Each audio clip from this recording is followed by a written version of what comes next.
In this video, Aviv Shapira, who is a successful serial entrepreneur, shares the mindsets and practical aspects of how he builds successful companies again and again, and how he won an Emmy Award with a tech startup.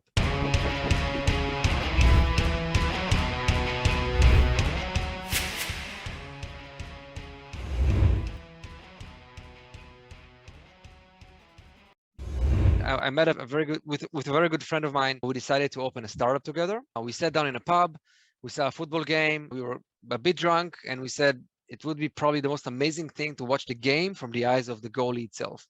You know, seeing the ball, you know, getting close to his head, and then he's jumping and catching it.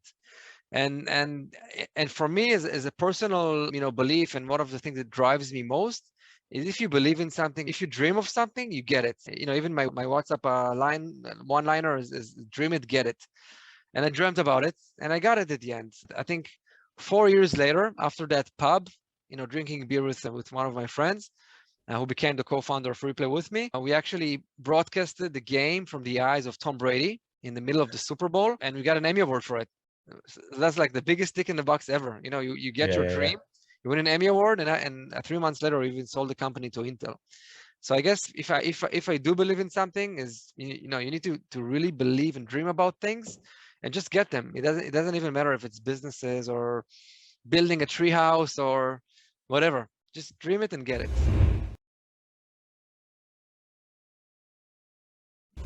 Let's start breaking down to how does the go get it work? Because I think a lot of people have dreams and ideas.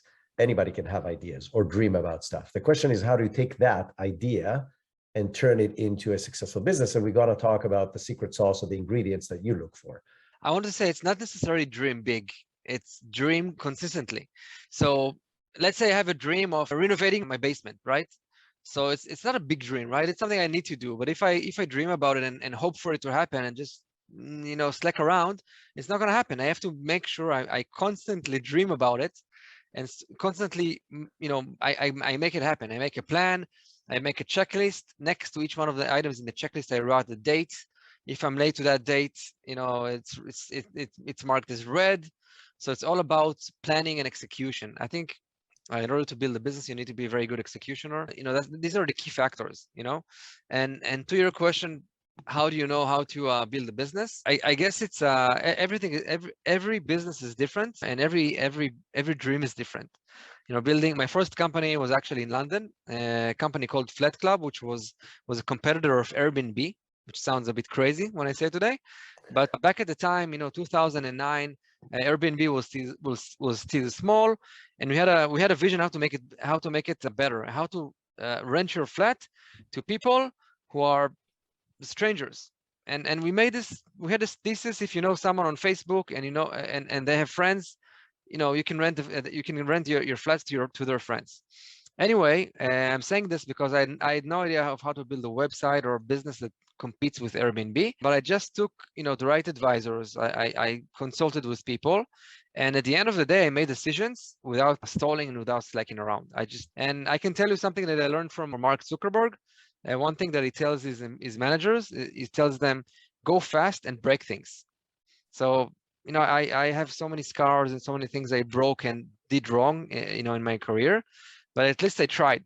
And at least I went down that path and actually tried to do something. There's a famous sentence, if I recall correctly, it's the white rabbit in Alice in Wonderland, which tells her, you know, if you keep on going in the same path, you're gonna reach the same place.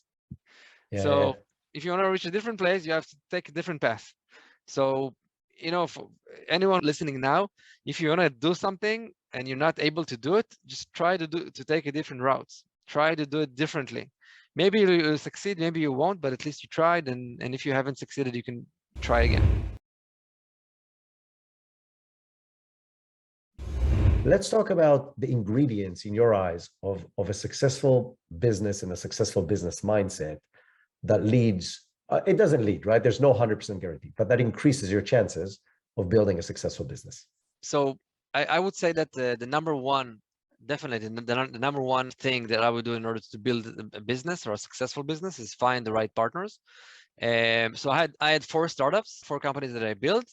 And before that, I would say I had like I don't know, 10 businesses or so. I would say that all of them started with someone I met with. I started to, to get friends with, or actually one of them is my brother for the last 3 startups. And we always started by people that actually complete each other, people you can talk to consult with, and people who are in your state of mind. And I would say one more thing: people who trigger one another. You know that instances where you talk to someone, there's like sparks in the air, and you get excited together. This is the magic. This is the fairy tale dust that makes things happen. So these kind of people, you start with them, then you think about what you want to do. There's millions of ideas. Most of them are rubbish. Some of them are good, but it doesn't even matter. As long as you start and you build that relationship and that working, I would say, you start working together and try to build things and see how you do it, and what's everyone in the team good at. That's it. You get on this wheel and you start rolling. That's for me the number one criteria for building a business. There are some outliers in the market. Elon Musk, Zuckerberg, Steve Jobs. No, actually, Steve Jobs had a partner, but I'm just saying that there's outliers for everything. But if you look at like 95% of the market, you always have people working together as a team. So a team is the key for success. You don't have to be textbook in order to succeed. Yeah. We didn't have a business plan. We didn't have an ecosystem. We didn't have a product market fit. We didn't have a market. We had a very, very cool idea that people resonated with, and we showed a very good vision, very strong vision with a lot of confidence, and people related to what we said. People wanted to be attached to what we're doing. No one had any idea of how to make money out of it. So it wasn't really a business, but the end, it's a happy ending. It was a roller coaster, but it was a happy ending. And the reason why I'm bringing this up right now is that the third rule, I would say, for building a successful business: don't necessarily attach yourself to rules. So make your own rules. We just talk about 3 rules. The third rule is there's no rules. The first rule of Fight Club does, don't talk about Fight Club. So I really believe in that. There are no rules. Every business is different. Every founders are different. So don't necessarily be attached to textbook and normal rules.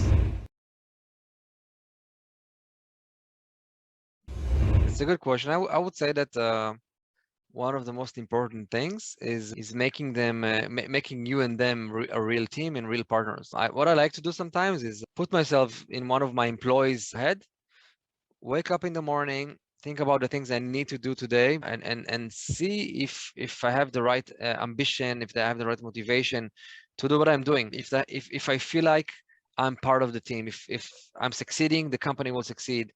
And if you don't have that, and people are just there to make money and just to finish the day, the business is going to fail, and the company is not going to make it, and everyone is going to be basically disappointed.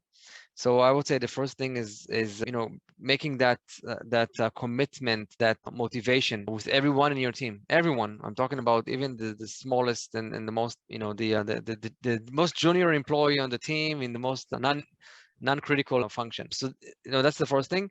They have to relate to what you believe in. If I'm doing job interviews, I'm like the last line of defense, interviews, and I always start with what I believe in. I'm telling him, I believe that XTEND will blah blah blah. I always say what I believe in, and how I'm going to change the world, or how am I going to impact the world. And when people look at me and hopefully they believe in what I believe, they're part of my team now. They're part of my vision. Now there is the issue of what role they do, how much money they get, and how do they participate in that dream. But once they dream like me, they wake up in the morning dreaming with me. Once someone loses that motivation and that spark, you lost them, and that's very important.